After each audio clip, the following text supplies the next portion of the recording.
How do you make learning fun? Well, it starts with a question. Can you teach a robot to be a good person? Why do humans wear clothing? When do you want to die? Okay, maybe not that one. From science communicators to journalists to nerds on the internet, all of them have their own unique style and niche. But when it comes to making videos, they all use the same core principle. Are you serious?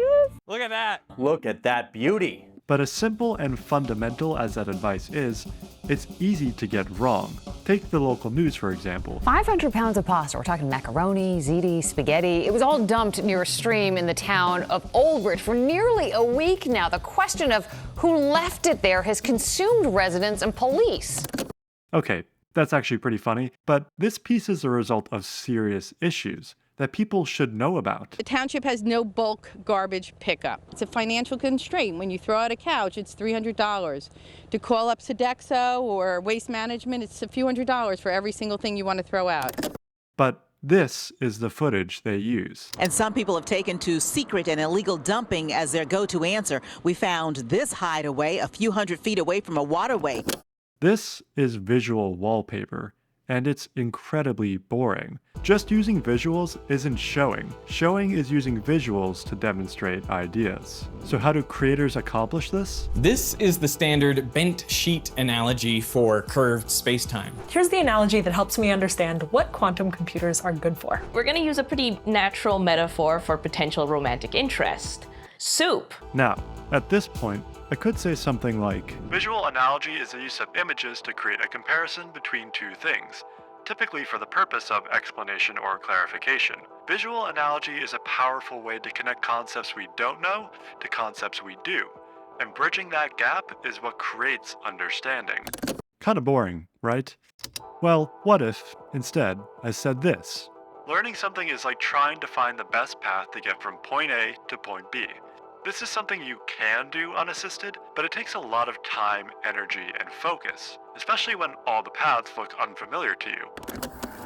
But visual analogy points the way, providing a unique set of directions that highlights routes you're already familiar with, helping you get to the destination quicker and easier, and you're more likely to remember the route next time. Better, right? Or at least more interesting. And that's because these creators know that the process of discovery can be exciting in itself. And visual analogy is great at that. Its very structure sparks engagement because it allows us to interpret interesting images to create comprehension, rather than just being told the answer. And that's super important. We can't learn if we aren't paying attention. So making learning more interesting isn't just a way to keep the viewers watching, it literally makes the video a more effective resource for learning about the subject. This also explains why these creators love projectors and maps and models, even animated ones. Just the idea of them creates a level of tactility, a sense of physical interaction, to information that engages us and grounds us in the language of learning. Even taping the supply chain to your wall goes a long way in instilling a concept in your audience. And these creators use all kinds of visual demonstrations to utilize show don't tell to its greatest effect. But I have to stop somewhere or I'll never finish this video. Talking about show don't tell is easy. Mastering it is much more difficult. And these creators have honed their craft over years of experience. But it goes to show that even the greats don't go far from the fundamentals, and that how we learn and how we tell stories goes hand in hand.